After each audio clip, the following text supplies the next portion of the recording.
The fluorescent lights hummed their endless mechanical prayer as Megan O'Brien adjusted the four-drip in Cedar Creek Medical's staff lounge, her movements precise and nearly invisible among the chaos of San Antonio's busiest trauma center. She kept her eyes on the clear tubing, watching the saline solution climb through the chamber with the steady patience of someone who had learned long ago that stillness was a form of power. Dr. Whitfield stood near the coffee station, his voice carrying the kind of casual cruelty that only came naturally to men who had never experienced real consequences. He held court with 4 residents and a nurse manager, his tailored lab coat unbuttoned just enough to show the silk tie beneath, the kind of detail that mattered to him more than it should have. "I'm putting $200 on it," Whitfield announced, stirring his coffee with a plastic stick. "The new night nurse doesn't make it a week." Laughter rippled through the room like a stone dropped in still water. One of the residents shook his head. "That's a sucker bet, sir. Everyone quits eventually." Megan didn't pause. Didn't blink. Her jaw was a straight line, her hand steady as surgical steel. The trembling wasn't fear. It was restraint. She could have told them exactly why she was here. A naval intelligence had flagged Captain James Reese's case, suspected poisoning by a foreign operative before his deployment, needed someone embedded in the hospital with the skills to recognize what 12 conventional doctors might miss. Instead, she adjusted the drip one more time and moved toward the door, her worn Crocs silent against the tile floor. What Whitfield didn't know, what no one knew, was that 20 years ago in Fallujah, she'd pulled a bleeding 6-year-old boy from a collapsed building in the Jolan district under sniper fire. The child had been unconscious, half buried under concrete and rebar, his left arm shattered, his breathing shallow and labored. She had been 23 years old then, a field corpsman attached to 3rd Battalion, 5th Marines, a dark horse, working out of a forward operating base that took mortar fire every other night. She'd cut through the rubble with her trauma shears, applied a tourniquet to his arm with hands that moved on their own, carried him 400 meters through open ground while rounds snapped past her head like angry hornets. That boy had grown into Captain James Reese, the Army Ranger now lying unconscious in ICU room 4 with a mysterious infection that was systematically destroying his organs. The Veteran Care Fund fraud was Whitfield's real problem. He didn't know Megan had access to hospital records. She'd noticed the pharmaceutical orders first, 300% markups on immunosuppressant medications that seemed designed for non-existent patients, inventory logs that didn't match actual usage, shipments routed through a shell company in Delaware that traced back to a practice partner's brother. The pattern was unmistakable to someone who'd spent for years tracking black market weapons sales in Baghdad. She'd calculated the numbers: $823,000 the first year, $1.4 million the second year, approaching $2 million in the current fiscal cycle. All of it pulled from the fund that was supposed to pay for cardiac rehab programs and PTSD counseling for soldiers like Reese. Whitfield had been stealing from the dead, from the broken, from the ones who'd already given everything. The ICU corridor stretched out before her, a tunnel of white noise and beeping monitors. Room 4 was at the far end, past the nursing station where an intern was charting vital signs with the vacant expression of someone who'd been awake for 32 hours straight. Megan pushed the heavy door open, it hissed on its pneumatic hinges, and stepped into the controlled climate of the isolation room. The ventilator wheezed its mechanical rhythm, a sound like a machine dreaming. Captain Reese lay motionless on the hospital bed, his body diminished by 3 days of sepsis, his skin the color of wet concrete. Pores branched from both arms. A central line ran into his subclavian vein. The cardiac monitor showed a heart rate of 118, climbing steadily, the rhythm fractionally irregular in ways that suggested his body was beginning to fail. She'd seen that pattern before. Not often. Not in 30 years of medical practice across 4 continents. But she'd seen it. The infection profile didn't match standard sepsis. The blood cultures were growing something gram-negative and anaerobic, something resistant to every broad-spectrum antibiotic Cedar Creek Medical's pharmacy had in stock. The lab had been running cultures for 72 hours and had nothing conclusive. Infectious disease had been consulted. Immunology had been consulted. The hospital's infection control officer had suggested the possibility of a fungal infection, cryptococcal meningitis, perhaps, or aspergillosis, but the CSF analysis was negative. The lumbar puncture had shown nothing. The CT scan showed nothing. And slowly, methodically, Reese's condition was deteriorating in front of doctors who had run out of ideas. Megan checked his temperature, 103.4 Fahrenheit. His blood pressure was dropping. Systolic had fallen from 118 to 94 since this morning. The hiss of the oxygen coming through the endotracheal tube sounded like a ghost breathing. She adjusted the ventilator settings, checked the paralytic drip, and looked at Reese's face, the bridge of his nose, the structure of his jaw, and suddenly she was back in Fallujah, holding a child's small body against her chest while the city burned around them. She pulled a stool beside the bed and Saturday. Not a gesture of emotional breakdown. Not a moment of personal crisis. Just a practical decision: if Reese's blood pressure kept dropping, if his heart rate continued climbing, if the mysterious infection continued its systematic destruction of his organs, someone needed to be in the room when things accelerated. Someone who knew what to do when conventional medicine failed. Someone who'd pulled people back from the edge of death before and would do it again if given the chance. The monitors beeped their steady chorus. Beep! Beep! Beep! A pulse that was slowly losing coherence. Down in the locker room on the 3rd floor, inside her assigned storage space, sat a pair of combat boots. The leather was cracked and weathered, the laces frayed, the soles worn thin from 18 months of patrol operations through Anbar province. Mud from Fallujah still caked the treads, actual mud, never cleaned, a deliberate choice to keep the boots authentic, to keep the proof hidden in plain sight. She had worn those boots the day she'd saved a 6-year-old boy's life. She'd worn them through 3 more tours, through for military medals, through a Naval Cross ceremony where she'd stood at attention while a 3-star general pinned the ribbon to her dress uniform. The boots were the only physical evidence that Master Chief Petty Officer Megan O'Brien existed at all. On paper, she was just another night nurse at Cedar Creek Medical. On paper, she had 5 years of civilian nursing experience, references that were carefully fabricated, a social security number that traced to a dead woman in Vermont. Naval intelligence had built her identity the way they built all of their civilian cover operatives, perfectly, completely, with enough institutional weight behind it to withstand any casual background check but with the inherent fragility of lies built on government databases. What Whitfield didn't know was that he was running his pharmaceutical fraud in the same hospital where one of his own patients was dying from something that looked increasingly like a bioweapon. Reese's blood pressure dropped to 88 systolic. The heart rate climbed to 127. The oxygen saturation started to creep downward, 96, 95, 94. The ventilator compensated automatically, pushing harder, pulling harder, but the lungs couldn't respond the way healthy lungs should. Something was systematically destroying his pulmonary tissue. Something was methodically shutting down his renal function. Something was. The monitor alarmed. A series of beeps that meant the oxygen saturation had broken the critical threshold. Megan stood. She reached for the emergency call button. Her finger was a 1/4 inch away when she stopped. Her hand lowered. She looked at Reese's face again, young, unconscious, dying from something that conventional medicine couldn't identify, let alone treat. She thought about the hospital's infectious disease consult that had arrived that morning, the note that said further testing recommended but prognosis appears grave. She thought about the pediatric pulmonology that had been turned down because the hospital didn't have a pediatric ICU and Reese was 28 years old, not 6. She thought about the way Whitfield had stood in that staff lounge and made a bet about her, the casual cruelty in his voice, the absolute certainty that she wouldn't last a week. And she thought about a 6-year-old boy in Fallujah, bleeding out under concrete and rebar, with a nurse, a field corpsman, who refused to let him die.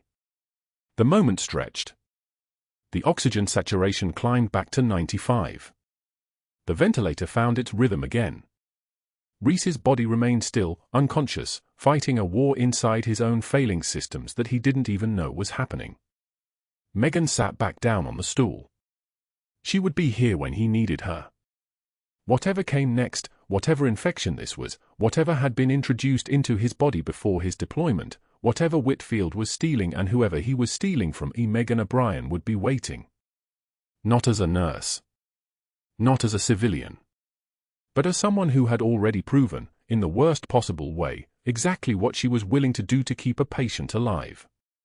The monitors beeped on into the silence. The ventilator wheezed. The fluorescent lights hummed their endless prayer. And in a hospital in San Antonio, a Master Chief Petty Officer sat beside a dying captain and waited for the moment everything would change. The fluorescent lights hummed their endless prayer. And in a hospital in San Antonio, a Master Chief Petty Officer sat beside a dying captain and waited for the moment everything would change. The cafeteria lunch rush hit at 11:38 a.m. like a casualty wave, orderlies and nurses and residents flooding the stainless steel counters, trays clattering, voices overlapping into white noise. Megan sat alone at a corner table, her back to the wall, her tray positioned so she could eat with one hand while reviewing Captain Reese's chart with the other. 3 days of observation. His condition was deteriorating in ways that didn't match any known infection pattern. Temperature spikes at irregular intervals. Antibiotic response that should have been measurable but wasn't. The pharmaceutical record she'd accessed at 0300 hours showed something else entirely, dosages that didn't align with what was actually being administered, quantities billed to the Veteran Care Fund that exceeded what should have been dispensed. Dr. Whitfield moved through the cafeteria like a predator testing the perimeter of a pen. He saw her sitting alone. Saw the chart. Saw the opportunity. He approached from her blind side, his hand rising in a casual arc that was anything but casual. One fluid motion. The tray went horizontal. Soup splashed across the tile in an amber arc, silverware clattering like shell casings, the salad container spinning across the floor. 50 staff members went quiet. 50 pairs of eyes turned toward the corner table where Megan still sat upright, her posture unchanged, her breathing controlled. Whitfield dropped her patient charts at her feet, the papers fanning across the wet floor like scattered bones. "Pick that up, sweetheart," he said, loud enough for everyone to hear. "Maybe if you spent less time pretending to understand those charts and more time learning your place, you'd still have a clean uniform." Megan's jaw clenched once. A single flex of muscle beneath her skin, visible for exactly 1 second before it smoothed back to neutral. Her hands did not shake. Her eyes did not water. She did not take a breath and hold it. She simply stood, crouched down on the wet tile, and began gathering the papers with the methodical precision of someone disarming an explosive device. Each page retrieved. Each chart aligned. Her movements economical, practiced, the movements of hands that had performed triage under sniper fire, that had held human organs to keep them warm, that had stopped bleeding that shouldn't have stopped but did because she willed it to stop. A young resident, 3rd year, Ernest, still believed in chivalry, started to help. Whitfield stopped him with a glance. The resident sat back down. Megan gathered the final pages alone, stacked the charts with the precision of a military filing system, and stood. Soup dripped from the corner of her scrub bottoms. She did not acknowledge it. She did not acknowledge Whitfield. She did not acknowledge the 50 staff members watching her in a silence so thick you could have heard a monitor alarm from 3 floors away. She walked back to work without a word. That night at 0200 hours, standing alone in the ICU supply closet surrounded by boxes of 4x4 gauze and saline solution, Megan allowed herself 3 slow breaths. Her hands finally shook. Her shoulders finally trembled. She gripped the metal shelf hard enough that the edge bit into her palms, hard enough to leave white pressure marks that faded within seconds. The trembling lasted exactly 90 seconds. Then she straightened her scrubs, checked her face in the small mirror taped inside the supply closet door, and walked back to the nurse's station where her expression had already reset to neutral. The next morning at 06 for 5 hours, Whitfield intercepted her in the hallway outside Reese's room. 4 other doctors stood with him, a choreography that had clearly been arranged beforehand. A surgical team. A power display. "I've been reviewing your documentation," Whitfield said, using the nickname deliberately, the word coated in contempt like a slur. "Sweetheart. It's almost like you have real medical training." Almost. He gestured to the charts in his hand. "But these initials you keep using, M, C, P, O, what's that stand for exactly?" Mostly clueless, possibly overwhelmed. The doctors around him smirked. The sound of their laughter was like wind moving through a graveyard, hollow, echoing, devoid of any actual amusement. Megan's face remained completely blank. She did not look at Whitfield's face. She looked at his name tag. She looked through him the way people look through windows at scenery beyond. When she spoke, her voice was quiet, deferential, exactly what he wanted to hear. "My mistake, Doctor. I'll correct the notation." She took the corrected charts from his hand. Her fingers brushed his for exactly half a second. He did not feel anything in that contact but the touch of a meek night nurse too intimidated to maintain eye contact. What he did not feel was the electrical current running through her nervous system, the way her hand had involuntarily clenched and released, the way muscle memory was keying in coordinates and angles and the precise distance from her current position to his carotid artery. What he did not know was that M.C.P.O. stood for Master Chief Petty Officer, the highest enlisted rank in the United States Navy, earned through 22 years of combat medicine in the Korengal Valley and Sanjin and Fallujah, where she had learned to read wounds like other people read books, had learned to keep dying people alive through sheer force of will and expertise. He walked away satisfied, already thinking about his next move. But that wasn't the worst part. What Megan did not tell him was that 3 floors below the ICU, in the basement locker room where she changed out of her scrubs at the end of each shift, there was a pair of boots. Combat boots, worn thin at the heels where she had walked 22 years of patrols. The laces were frayed. The leather was cracked. The right heel had been stitched back together twice. They sat in the bottom of her locker, hidden beneath her spare scrubs and a folded towel, the only physical evidence that this woman in white was anything other than a meek night nurse. Those boots had walked through the streets of Fallujah. Those boots had stepped over rubble and around blood trails and through doorways where people were waiting to kill her. Those boots had carried her toward a 6-year-old boy trapped under a collapsed wall, extracting him from the building under sniper fire while her squad laid down suppressive rounds and prayed she wouldn't get shot in the back. The boy had lived. He had grown. He had become Captain James Reese, now lying in ICU room 4, his body shutting down, his infection advancing through his blood like an invading force that 12 of the finest doctors in Texas could not contain. Megan's assignment was surveillance. Naval intelligence suspected Reese had been poisoned before deployment, deliberately exposed to something engineered, something designed to look like a natural infection but wasn't. The mission was observation. Document the deterioration. Identify the vector. Report back to her handler at the Pentagon. Maintain her cover as a night nurse for 18 months until the investigation was complete. She was not supposed to care. She was not supposed to remember the boy's face when they pulled him from the rubble. She was not supposed to feel anything when she watched 12 doctors file into a conference room at 1900 hours and close the doors. But she did. At 1847 hours, she'd been reviewing Reese's pharmaceutical records again, cross-referencing them against his chart notes, when she noticed the discrepancies. The antibiotic dosages billed to the Veteran Care Fund didn't match what was actually being administered. Not by small margins. By 40, sometimes 50%.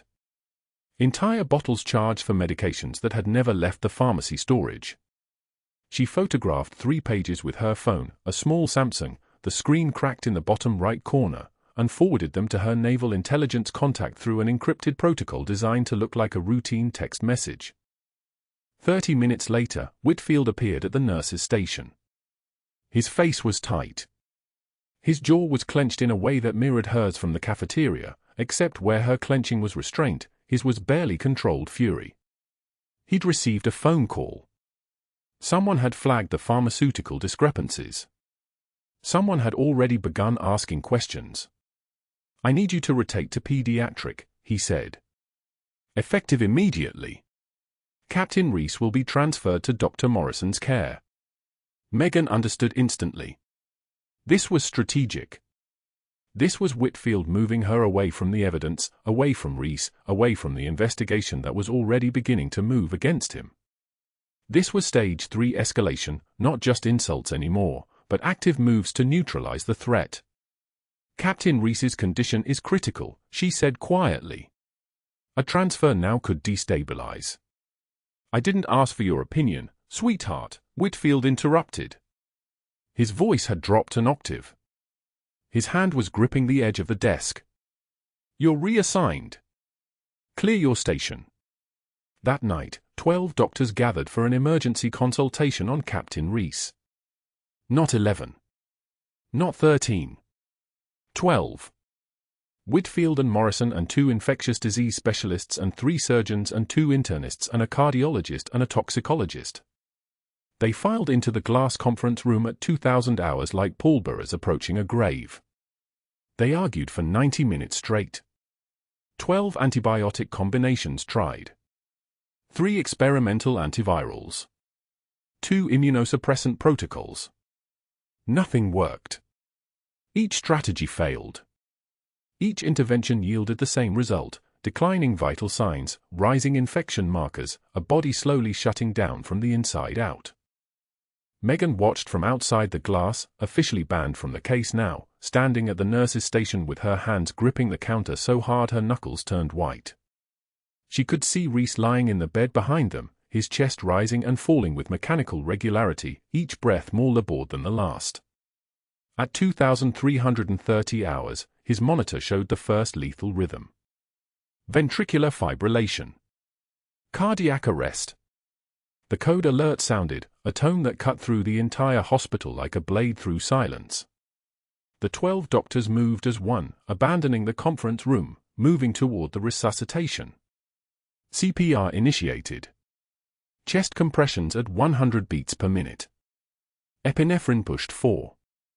The defibrillator charging with a distinctive whine, that electrical wind-up sound like the world holding its breath. 2 minutes of compressions. 3. 4. His heart rhythm converted back to sinus at exactly 4 minutes and 20 seconds. They had him back. For now. But the look on every doctor's face was the same: they had run out of protocol. They had run out of options. They had 12 minds assembled in one room and none of them had an answer anymore. Whitfield stepped away from the bedside and made 2 phone calls.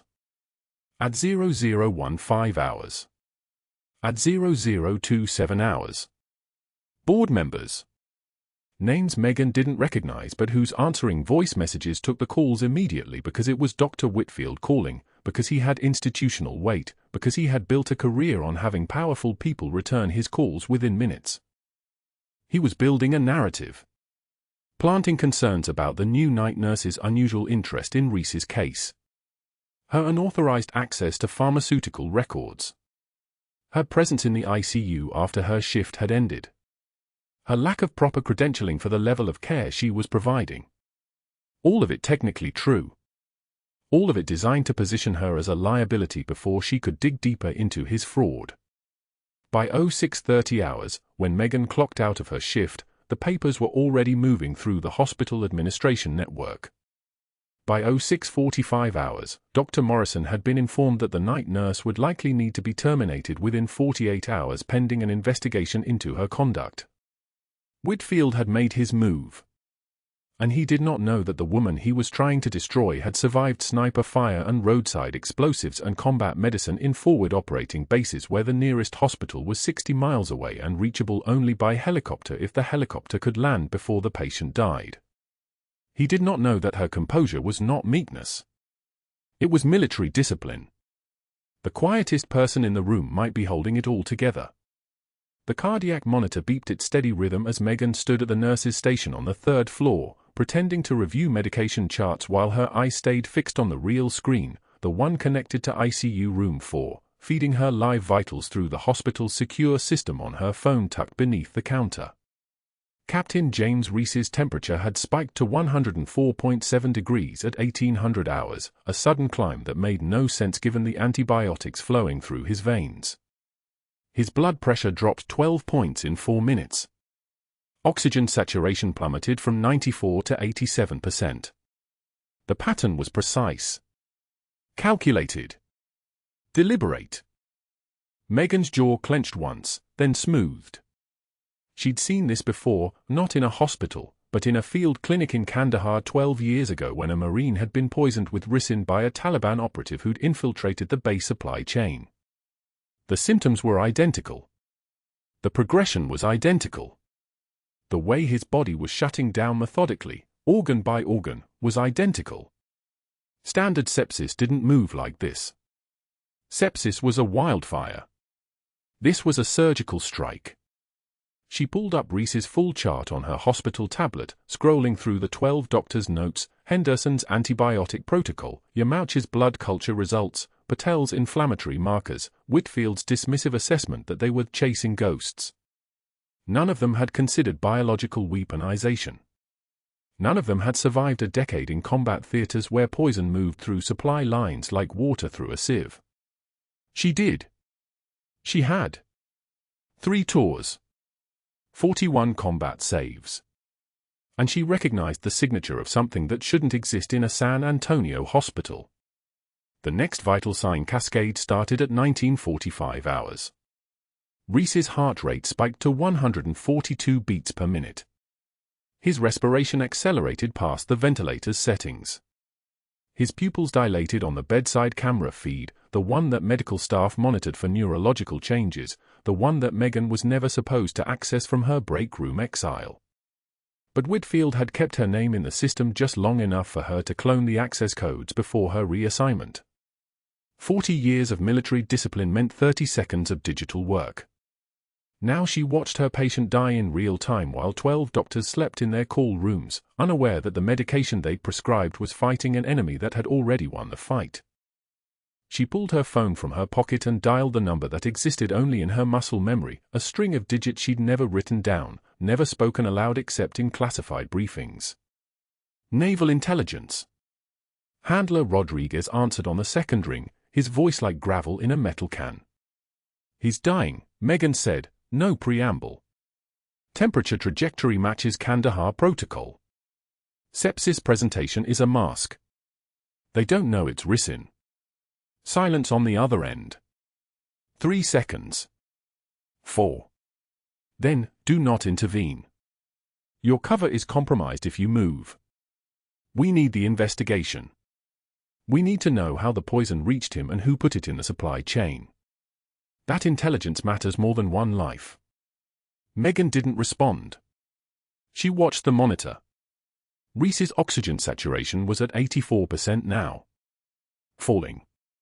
Each breath of the ventilator fighting against lungs that were slowly filling with fluid, his own immune system attacking his own organs because that's what ricin does, it hijacks cellular machinery, turns the body into an engine of self-destruction.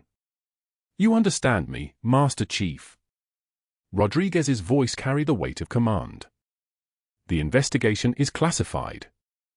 The supply breach reaches 3 bases. We lose that thread now, we lose the entire chain. Stand down. Roger, Megan said, and she meant it. Military discipline meant following orders even when those orders felt like swallowing glass.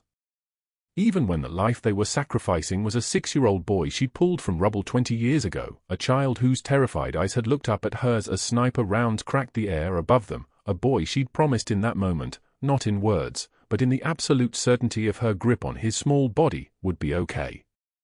She hung up without saying goodbye. She set her phone on the break room bench beside her.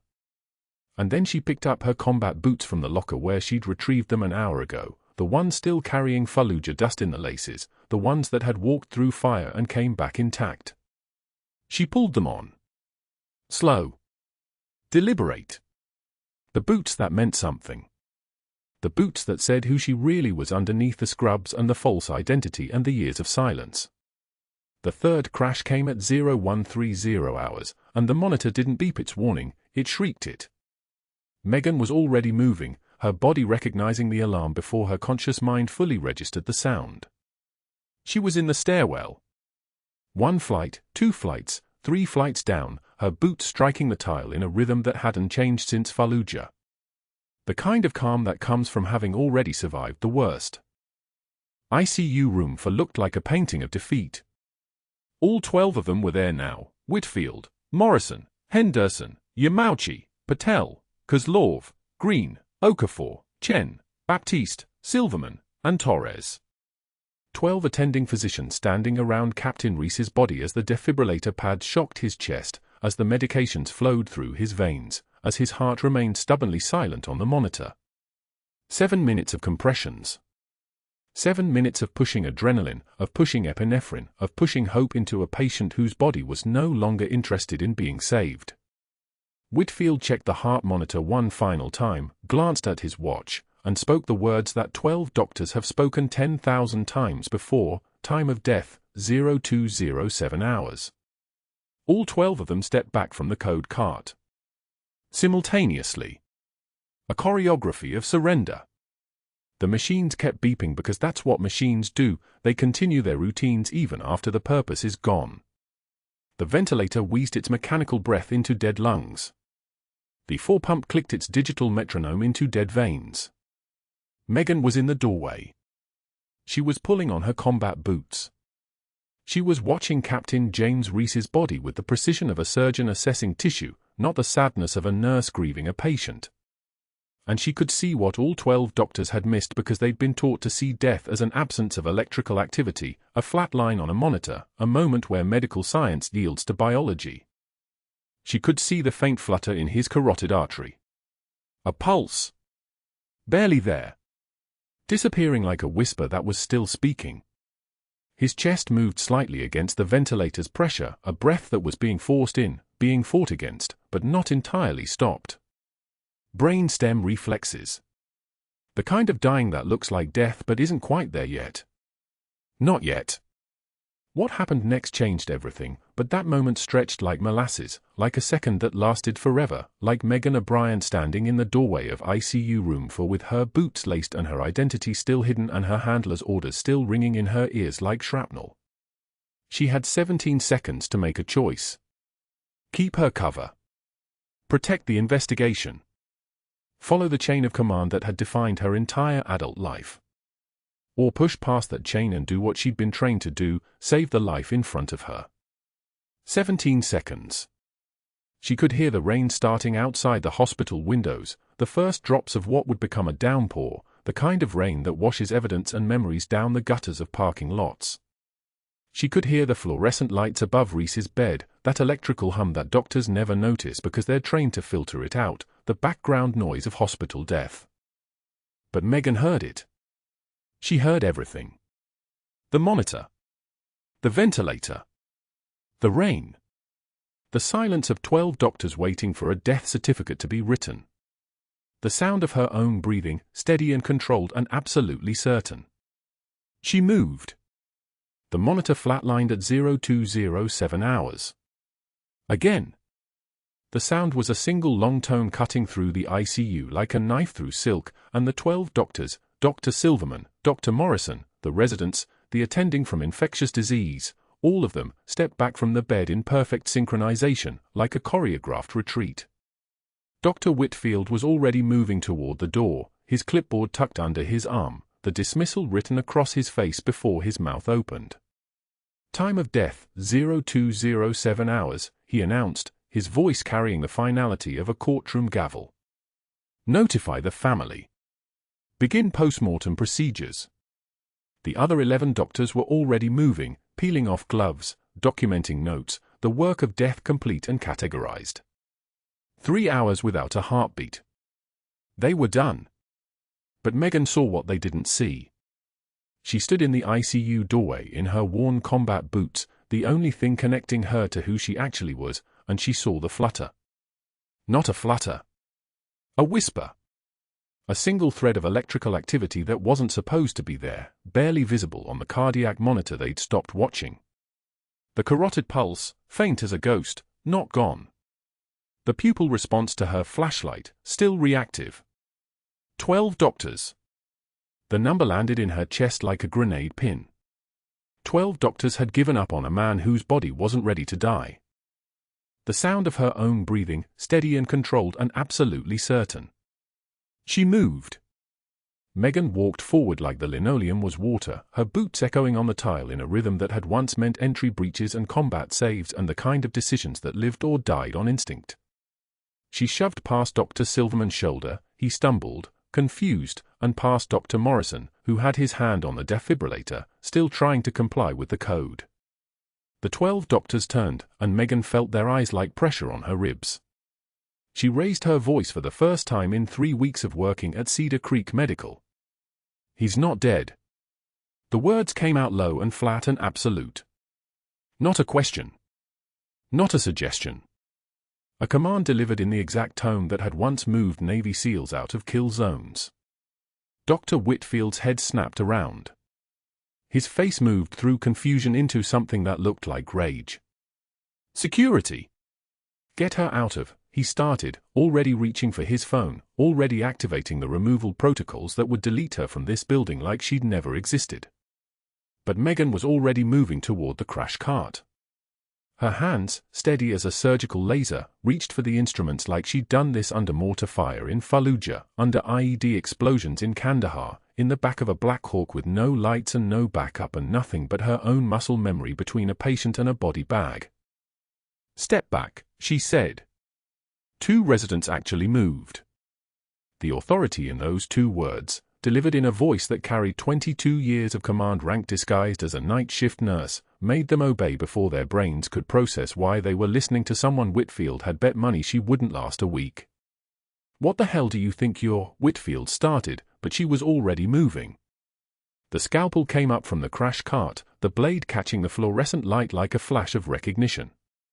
She positioned herself over Reese's chest with the efficiency of someone who knew exactly how many seconds mattered when the heart stopped beating. The rib spreader was already in her other hand. The ICU went quiet in the way that only happens before violence or salvation, sometimes both at once. She cut. The blade bit through skin and muscle and soft tissue with the decisive precision of a hand that had performed this exact incision under the roar of helicopter rotors and the scream of incoming fire. No hesitation. No second guessing. Her hands moved on pure muscle memory, the kind that came from training and repetition and the worst kind of necessity. 22 years of this. 22 years of decisions that had to be right the first time because there was no second chance. The rib spreader went between his ribs. She cracked his chest open with a sound like breaking through a fortress door. The nurses behind her gasped. Dr. Silverman moved forward, stopped, moved forward again, didn't know if he should help or call security. Whitfield was shouting something, but the only voice that mattered was the cardiac monitor still showing flatline, still insisting that this man was dead, and Megan's own voice saying the thing that 12 doctors had already decided was impossible. "He's not dead," she said again, and reached inside the cavity of his open chest with her bare hand. The heart was still and blue-gray and wrong, a muscle that had given up its electrical conversations. But she knew what 12 doctors had missed. She'd seen this in Kandahar, in a forward operating base where a Navy trauma surgeon named Dr. Ibrahim Saleh had shown her the technique that wasn't in civilian textbooks, that didn't appear in standard ACLS training, that existed only in the desperate mathematics of battlefield medicine. Direct cardiac massage. Hand-to-heart resuscitation. The procedure that had saved 17 lives when there was no time for machines or protocols or the 12 steps of standard code management. She wrapped her fingers around the ventricle. Gently. Firmly. With the exact pressure a heart needs when it's been given up for dead. She began to compress, her bare hand squeezing his cardiac muscle in a rhythm that came from muscle memory coded into her bones by another doctor in another desert, 13 years ago. "Someone get me atropine," she said, her voice steady and commanding. "Push it directly into the cardiac muscle."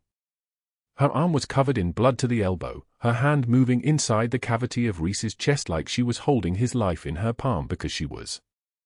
Dr. Chen, one of the residents, younger, still believing that medicine could be about saving lives instead of clearing beds, moved toward the medication drawer without waiting for Whitfield's approval.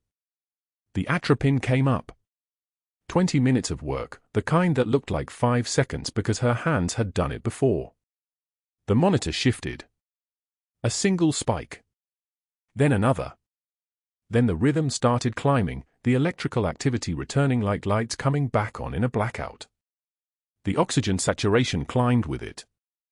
78. 85. 92. 98. The heart under her hand began to beat on its own, weak but steady, moving blood, moving life, refusing to stay dead. She held the compression for 90 more seconds, watching the monitor, listening to the rhythm, feeling the pulse come back under her fingers, and then carefully withdrew her hand and stepped back. 2 security guards grabbed her shoulders almost immediately. Whitfield had called them the moment she'd opened the chest. She didn't resist. Didn't look at them. She watched Captain James Reese's monitor display something the 12 doctors had already written him off for: a heartbeat. Dr. Whitfield's face was white with rage and something else, something that looked like the expression of a man watching his entire world reorganize itself in real time. He was already moving toward his office, already reaching for his phone with the kind of frantic energy that meant he was activating protocols that would protect him, that would make this her fault, that would turn her salvation of a patient into evidence of her crime. "Unauthorized procedure," he said, his voice shaking with something between fury and desperation. "Assault on a patient. Practicing beyond scope of practice. Get her badge. Get her out of this hospital. Now." By 0400 hours, Whitfield had called for board members at their homes, waking them with urgent whispers about liability and reckless endangerment and a nurse who'd attacked a patient with surgical instruments. By 0430 hours, he'd filed a formal complaint with the Texas Medical Board, the paperwork already prepared like he'd been waiting for her to give him the excuse. Fabricated reports of unauthorized surgery. Allegations of assault. Documentation of procedures outside her scope, her credentials, her authority. Every detail twisted into the shape of crimes. By noon, her badge was deactivated. Her locker was emptied by hospital security, her personal items placed into a cardboard box like she'd never existed here at all. She was escorted from Cedar Creek Medical by 2 guards who wouldn't look at her, while Dr. Whitfield watched from his second-floor office window, his expression unreadable from that distance. The doors hissed closed behind her. The mission was blown. The cover was destroyed. 22 years of military service, compressed into 3 weeks of night shifts, and she was walking out into the San Antonio heat with a cardboard box that held nothing of value. The call came at 1400 hours from her naval intelligence handler. The message was brief and devastating. "Master Chief, your cover has been compromised. The investigation is suspended. You're being pulled from intelligence operations permanently. Stand down." At 0300 hours, she sat alone in a vinyl booth at Martina's Diner on the empty south side of San Antonio, the fluorescent lights humming that familiar hospital hum that seemed to follow her everywhere. Her reflection stared back at her from the surface of black coffee that had gone cold 3 hours ago. She didn't drink it. She just stared at it like it was the only honest thing left in the world, something that had been hot once and was now just residue, just the memory of warmth. Her worn combat boots sat on the bench seat beside her. The boots from Fallujah. The boots from the day she'd pulled a 6-year-old boy from rubble under sniper fire. The boots from the day that had led to everything, to the Navy, to the rank, to the covert work that had finally brought her back to saving him again, and then taken it all away. She wondered if she'd just ended her 22-year career for nothing. She wondered if Captain Reese would survive what was coming next. She wondered if Dr. Whitfield had already started the machinery that would destroy her, and whether saving a man's life meant anything at all when the cost was everything she'd spent 2 decades building. The coffee stayed cold. She didn't move. And somewhere in a hospital room, a man who'd been dead at 0207 hours woke up breathing, his heart still moving, his mother still alive, his second chance still beating. For days passed like water through a sieve. Cedar Creek Medical's emergency room doors slid open at 2:14 p.m. on a Thursday, and the former Iraqi interpreter walked through them holding his left wrist at an angle that meant construction accident, rebar puncture, maybe 7 millimeters of separation, bleeding controlled but not stopped. His name was Rashid al-Hashimi. He'd worked alongside Marine units in Anbar province for 8 years. He recognized the walk of a warrior the moment he saw her passing through the hallway in civilian clothes, collecting her final paycheck from HR, her shoulders carrying the weight of termination like a rucksack full of stones. Megan O'Brien didn't see him at first. Her eyes stayed fixed on the manila envelope in her hands, the one containing her official separation paperwork and 6 months of severance, what Cedar Creek Medical called medical liability resolution. She'd been a nurse for 19 days. She'd saved a life and lost her position in the same moment. The hallway fluorescent lights flickered with that particular hum that meant ballast aging, and she was counting ceiling tiles, anything to keep her mind off the fact that her 22-year career in naval intelligence was now officially over. That's when Rashid's voice cut through the corridor like a blade through canvas. Anbar Angel. Not a question. A name. Whispered loud enough that it carried, loud enough that the veteran security guard, a former Marine named Couldnt with scars on his neck that suggested IED blast proximity, straightened like voltage had been applied to his spine. Megan stopped walking. Her hand froze on the envelope. She didn't turn around. Clayton moved toward her with the precision of a man who'd just understood something that changed the entire tactical picture. He said, his voice dropping into that register that only careers produce, the frequency of command authority. What's your rank?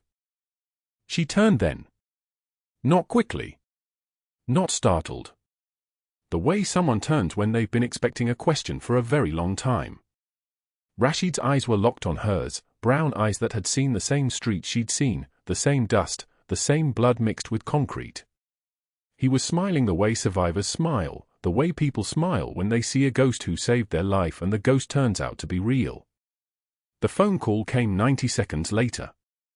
Not to Megan. To the Cedar Creek Medical Administrative Office. Navy Rear Admiral Thomas Vance didn't ask for permission to enter the hospital. He walked through the doors as if he owned them, accompanied by 2 officers in Navy dress blues and a civilian in a charcoal suit that cost more than most hospital orderlies made in a year. They moved like a current through water, inevitable and unstoppable. The hospital board assembled in the conference room by 2:44 p.m. Megan sat in a chair that felt far too small for what was about to happen. Clayton stood near the door. Rashid sat in the hallway outside, his wrist dressed and wrapped, breathing steadily, a man who understood that some moments required witnesses but not participants. Admiral Vance opened his briefcase with a sound like destiny arriving.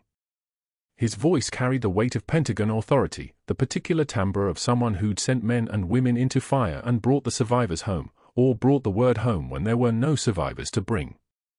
Master Chief Petty Officer Megan O'Brien, he said, reading from a dossier that had taken Naval Criminal Investigative Service for hours to compile and extract from secure classified servers.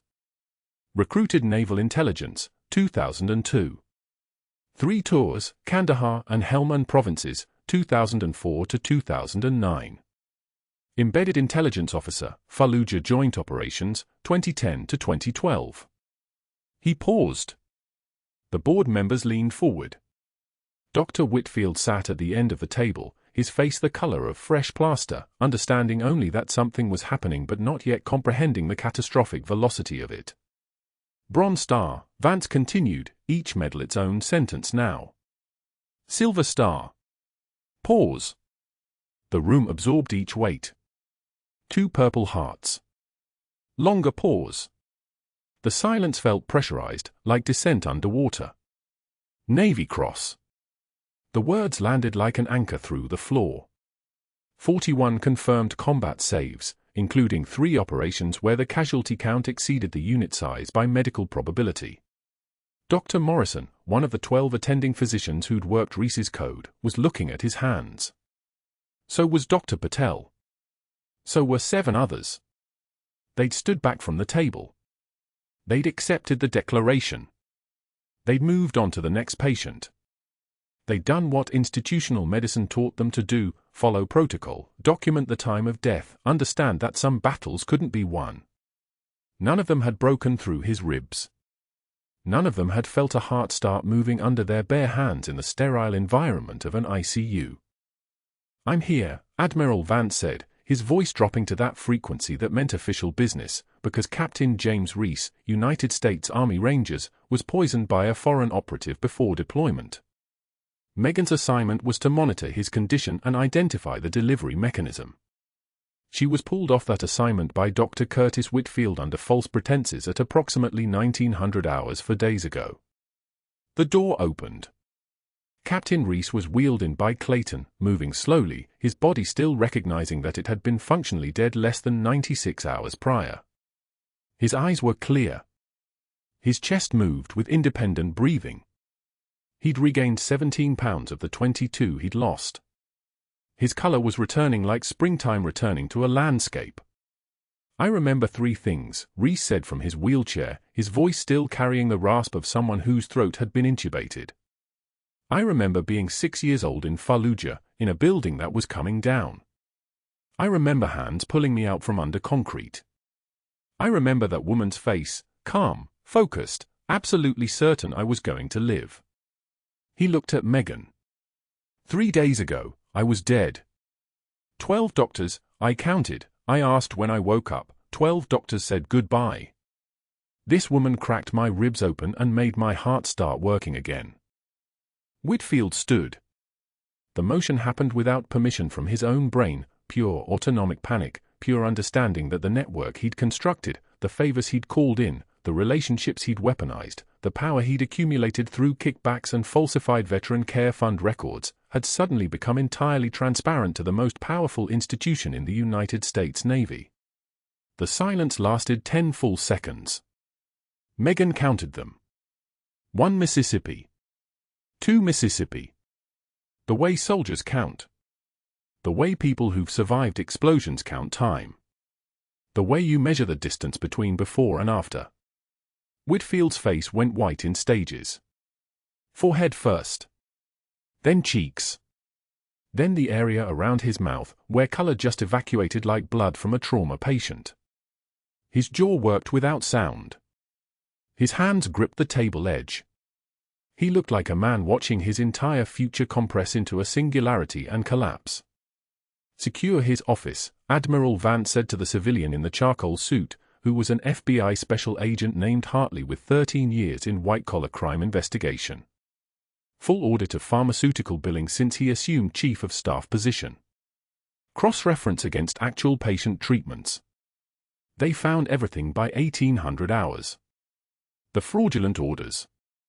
The kickbacks from pharmaceutical suppliers, $847,000 across 27 months.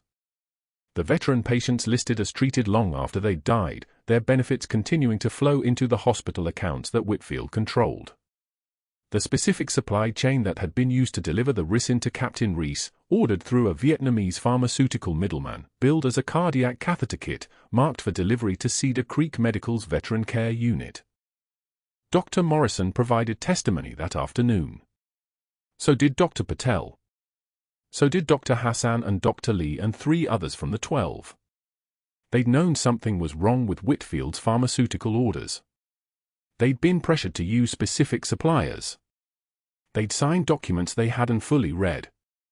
They'd been afraid of his connections, his board relationships, his ability to destroy credentials and references.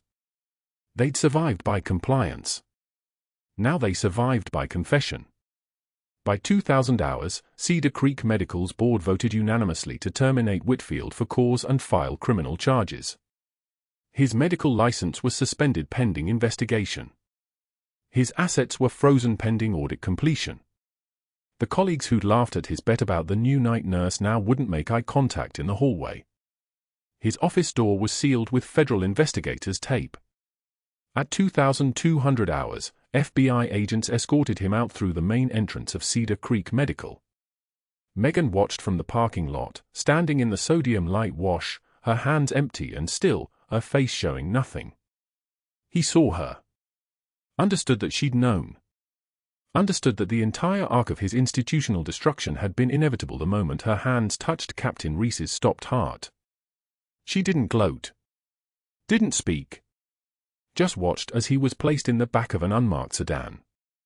Later that night, Admiral Vance offered her the intelligence position back, full reinstallment, back pay, the investigation into Reese's poisoning now stronger with actual criminal documentation. The cover being blown had actually opened new doors. Megan stared at her worn combat boots, the leather scored with 20 years of dust and blood and mud from 4 continents. "I think I'm done hiding," she said quietly. Admiral Vance nodded with the understanding of someone who'd spent his career watching warriors reach their breaking point and find what lay beyond it. Cedar Creek Medical's board has offered you Director of Veteran Care Services, he said. Full authority. Whatever you need to rebuild that program correctly. Megan looked back at the hospital, at Captain Reese's window on the 4th floor, at the life she'd saved twice in different decades. I'll take it, she said.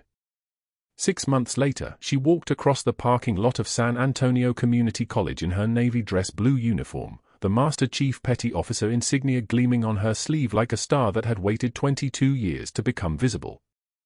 Captain Reese walked beside her in his army dress uniform, fully recovered, preparing to return to active duty with 3rd Battalion, 5th Marines, Dark Horse Company.